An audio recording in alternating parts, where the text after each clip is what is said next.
obviously I walked around Times Square.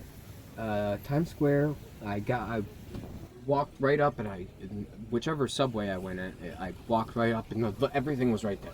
The lights, it kind of was, right there. I had to walk just a little bit. It doesn't. Walking through Times Square was it was like walking through an alien world.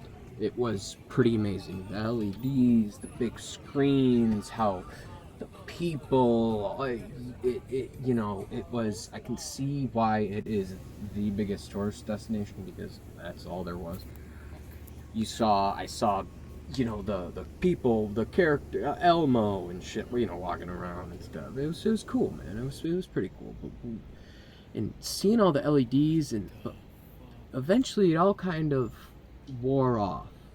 The lights, the yada yada, it all kind of wore off, and it became empty. It was like it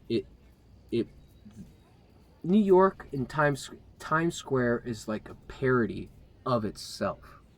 That's what the it I just started to laugh eventually. I was walking around laughing like a madman to myself because I found it hilarious walking around Times Square, and this is the epitome of America, of consumerism, of the American culture, and I just found it absolutely hilarious, especially when I walked through Wall Street.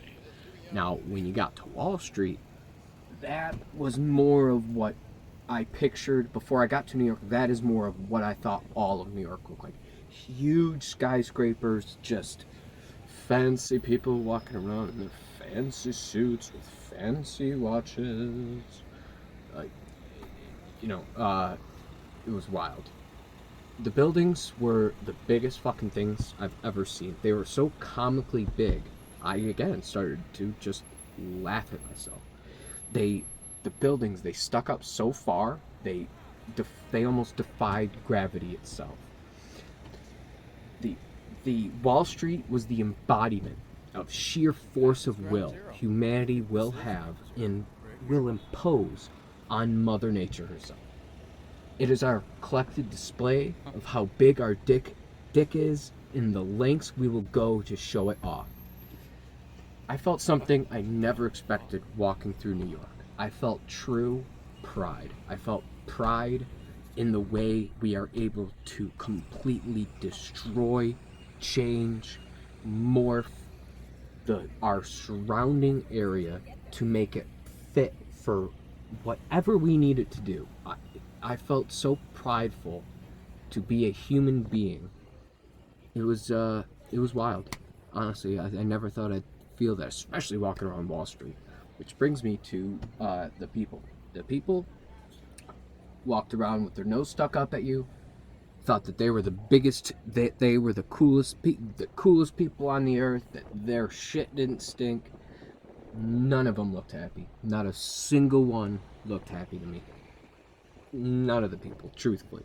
I felt like it was I felt like I was walking around a dead whale's carcass, if that makes sense. I was walking around something dead, and there was something very macabre, very cool about walking inside of a whale rib cage that's dead and it's huge, but you're still in a dead whale. You know what I'm saying? So, I did see the other thing that struck me was the level of engineering that it took to build all of the city, to pump water, especially up to the One World Trade Center, which is the biggest thing I've ever seen in my whole entire life. It was the single biggest thing I've ever seen in my life. Wonderful. But the sheer engineering takes to build something like that, to pump that water, to handle the shit, the amount of electricity. I mean, the amount of electricity in just that One World Trade Center could probably power two small towns in Ohio for 10 years. The level of engineering it was truly amazing. It was amazing.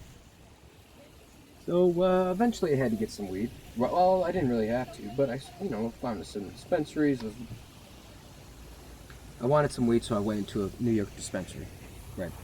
I was asking how much are O's, and There was a guy behind me. He's like, dude, you can't buy fucking O's in the city. I was like, well, how much would they be? They would be 300, even if they even had any. So I was fine.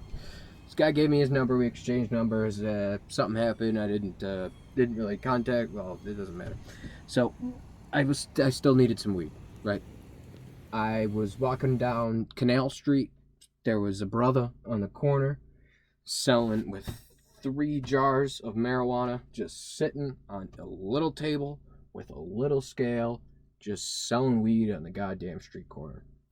It was amazing. 150 an ounce. The weed was pretty good. Not the best, not terrible. It was the best weed I've ever had in New York. I'll say that much. Canal Street and something else. So that was sweet. And then as I'm walking down Canal Street, I just kept walking around. I don't know where the fuck I'm at. I don't know if it's a bad area. It looked like a kind of a bad area, but I'm not. I'm not afraid of anything. Yeah. Hey man, you need anything? Hey man, what you looking for, son? What you looking for? Hey man, you need anything, man? Come on, I got you, man. I got whatever you need, man. Come on, man. Hey, what you looking for, man? Hey brother, can I talk to you for a minute? What you looking for? I heard that a ton walking. Nah, man, I'm good. So that was pretty cool too. Walking back from Wall Street or wherever the hell, doesn't matter. I heard jazz.